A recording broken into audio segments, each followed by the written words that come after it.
अगर सब कुछ बेहतर हो गया होता ना तो लोग बिहार छोड़ करके बाहर नहीं जा रहे होते। बिहार जो है ऐसा जो है ना लास्ट पायदान पे नहीं था। तो पलायन एक सच्चाई है। आप किसी भी रेलवे स्टेशन पे जाकर के खड़े हो जाइएगा, ये सच्चाई आपको नंगी आंख से दिखने लगेगी।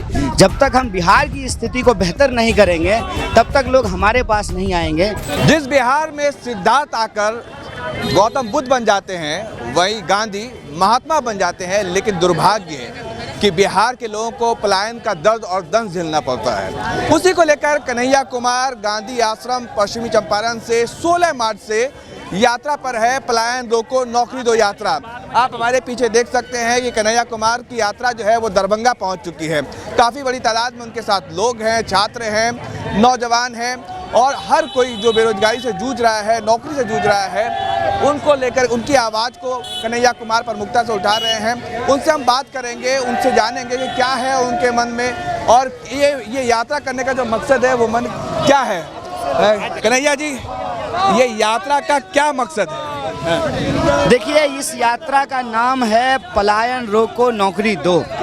तो इस यात्रा के नाम से इसका मकसद बिल्कुल स्पष्ट है। पलायन बिहार का एक बहुत बड़ा सवाल है और पलायन का मुद्दा जब आप उठाएंगे तो आपको अपने आप समझ में आएगा कि पलायन होता क्यों है।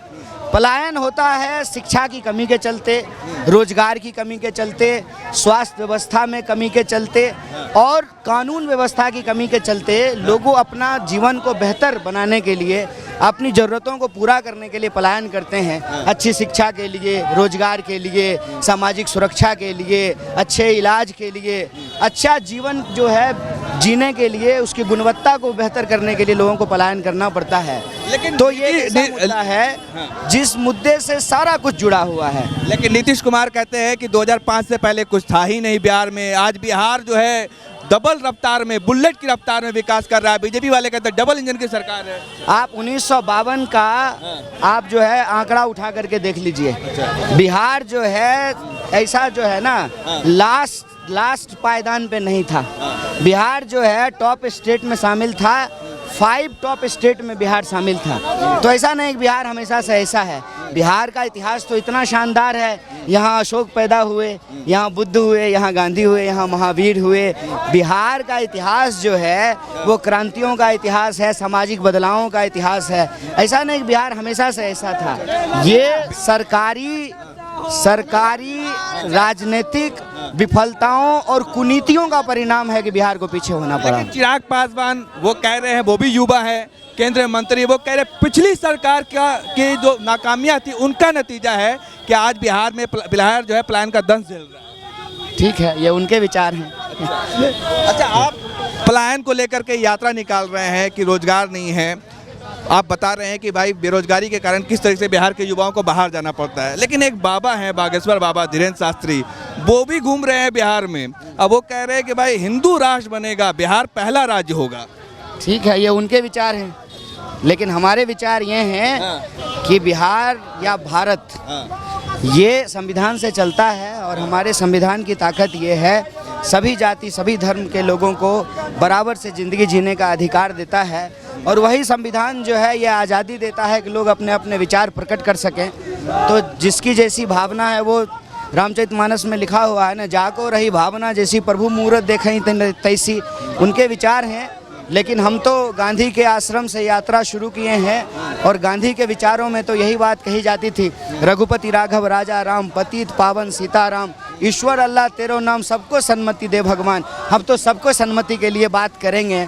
हम जो है किसी भी जाति विशेष को या धर्म विशेष को टारगेट नहीं करेंगे। हम तो यही चाहेंगे कि सभी धर्म के लोग जो हैं मिलजुल करके रहें, एकता से रहें। एकता में शक्ति होती है और हम लोगों की एकता से, शक्ति से जो है देश और तरक्की करे, देश का और विकास हो। यही कांग्रेस पार्टी का विचार है और इसी आधार पे कांग्रेस पार्टी ने देश का निर्माण किया है। तो हम तो उन्हीं विचारों को लेकर के आगे चलेंगे कि हमारी देश की विरासत साझी शहादत की विरासत है। देश के लिए जो है राम प्रसाद बिस्मिल और अशफाक उल्लाह खान दोनों ने शहादत दी। हर जाति के लोग, हर धर्म के लोग जो है मिलजुल करके रहें। जैसे क्रिकेट टीम में सभी जाति सभी धर्म के लोग मिल करके जब अच्छा प्रदर्शन करते हैं तो हम चुनाव जीतते हैं, वही मैच जीतते हैं। उसी तरह से जो है सब सब जाति सब धर्म के लोग जो है मिलजुल करके जब काम करेंगे तो देश आगे बढ़ेगा, देश की तरक्की होगी। कन्हैया जी, आपने बीए कितने साल में कंप्लीट किया था?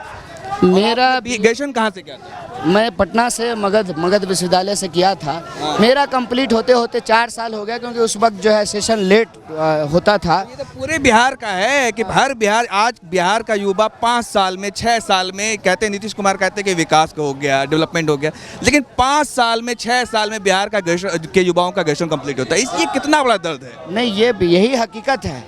अगर सब कुछ बेहतर हो गया होता ना तो लोग बिहार छोड़ करके बाहर नहीं जा रहे होते। तो सारे दावों की हकीकत तो इसी बात में निकल करके आ जाती है कि अगर शिक्षा बेहतर हो गया, रोजगार के साधन बेहतर हो गए, सामाजिक सुरक्षा हो गई, कानून व्यवस्था बेहतर हो गया, तो लोग बिहार छोड़ करके बाहर क्यों जाते। अभी राहुल जी एम्स के सामने मरीजों से बात कर रहे थे, तो जितने रैन बसेरे थे सब में जो है ठंड में, वो भी ठंड में थे, टुटरा रहे थे, बिहार के लोग बैठे हुए थे। तो पलायन एक सच्चाई है। आप किसी भी रेलवे स्टेशन पे जाकर के खड़े हो जाइएगा, ये सच्चाई आपको नंगी आंख से दिखने लगेगी। तो दावा एक होता है, हकीकत एक होता है। हकीकत ये है कि आप कहीं किसी चौक चौराहे जाकर के बैठेंगे, हर कोई कहेगा कि नहीं आज भी पलायन हो रहा है, और पलायन हमारा एक बहुत बड़ा सवाल है। अच्छा, आप बार बार कहते हैं पढ़ाई, कमाई, दवाई, हर चीज़ के लिए बिहारियों को बाहर जाना पड़ता है। इस बार आपने एक नया शब्द और जोड़ दिया है इसमें, हनीमून के लिए भी बाहर जाना पड़ता है। ये क्यों जोड़ा? देखिए, हमारा कहने का मतलब ये है कि आप बेहतर जब तक नहीं करेंगे अपनी स्थिति को, तो कोई आपके पास नहीं आएगा। हर चीज़ के लिए आपको ही बाहर जाना पड़ेगा। जीवन की हर ज़रूरत को पूरा करने के लिए आपको बाहर जाना पड़ेगा। जब तक हम बिहार की स्थिति को बेहतर नहीं करेंगे तब तक लोग हमारे पास नहीं आएंगे।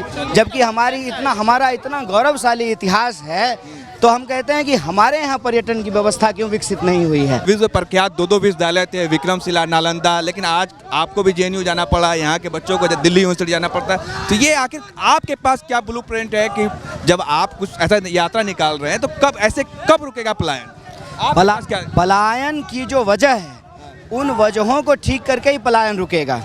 हमको एजुकेशन बेहतर करना पड़ेगा, एजुकेशन पे बजट बढ़ाना पड़ेगा। हमको स्वास्थ्य की व्यवस्था की हालत जो है अच्छी करनी पड़ेगी। आज आप मेडिकल कॉलेज जाकर के देख लीजिए कि किन कंडीशन में मेडिकल के स्टूडेंट पढ़ाई कर रहे हैं और किन कंडीशन में जो है मरीजों का इलाज हो रहा है। कोई भी अस्पताल चले जाइए, डीएमसीएच चले जाइए, पीएमसीएच चले जाइए, कोई भी अस्पताल चले जाइए। तो जब तक हम यहाँ पलायन की जो वजह है, चाहे शिक्षा हो, स्वास्थ्य हो, जो पेंडिंग भर्तियाँ हो, जब तक हम उनको ठीक नहीं करेंगे तब तक पलायन नहीं रुकेगा। और सुशासन का मतलब होता है कानून व्यवस्था को बेहतर करना। हमको कानून व्यवस्था बेहतर करना पड़ेगा, सामाजिक सुरक्षा बढ़ानी पड़ेगी, तभी पलायन रुकेगा। बहुत शुक्रिया। ये थे कन्हैया कुमार।